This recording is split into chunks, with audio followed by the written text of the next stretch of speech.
A 5-year-old orphan refused every doctor until she saw one woman and cried, "Mom!"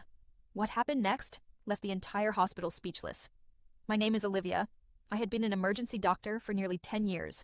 I thought I had seen every kind of tragedy. I was wrong. One rainy evening, an ambulance rushed in. Inside was a little girl named Daisy. She was only 5 years old. Her parents had been killed instantly in a devastating car accident. Daisy survived, but emotionally, she was shattered. She screamed whenever a nurse came near. She refused food. She refused medicine. She wouldn't let anyone touch her. For 2 days, the hospital staff tried everything. Nothing worked. Then I walked into her room. The moment Daisy looked at me, she froze. Tears filled her tiny eyes. She reached out with trembling hands, then whispered one word. "Mom." The entire room went silent. Doctors exchanged confused looks. The nurses stared at me. I had never seen this child before. I knelt beside her. "Daisy, sweetheart, I'm not your mother." She shook her head. "No, Mommy came back." Then she wrapped her little arms around my neck and refused to let go. For the first time since the accident, she smiled.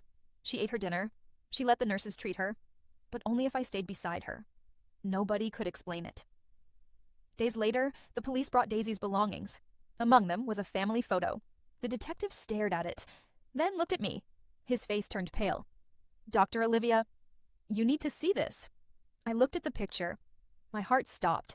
The woman smiling beside Daisy looked exactly like me. Not similar? Exactly. It was like staring into a mirror. The detective launched an investigation. Weeks later, the impossible truth came out. Years before I was adopted, my biological parents had separated two identical twin baby girls. One was adopted by my family, the other grew up with another couple. We never knew each other existed. That other little girl grew up to become Daisy's mother. She was my identical twin sister. She had died without ever knowing I existed, and I had spent my entire life unaware that I even had a sister. Suddenly, everything made sense. Daisy wasn't mistaken. Every time she looked at me, she saw the face of the mother she had lost. She wasn't calling a stranger. She was reaching for the only face in the world that still looked like home. Months later, the court asked if I would consider becoming Daisy's guardian. I didn't hesitate. I signed the papers with tears in my eyes. The day the adoption became official, Daisy hugged me tightly. This time she looked up and smiled. "I know you're Aunt Olivia, but can I still call you Mom?" I couldn't hold back my tears. "Yes, sweetheart. You can call me Mom forever."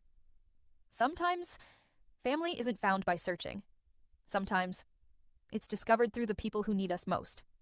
Hope you enjoyed this story. Don't forget to like, share, follow, and comment for more emotional stories.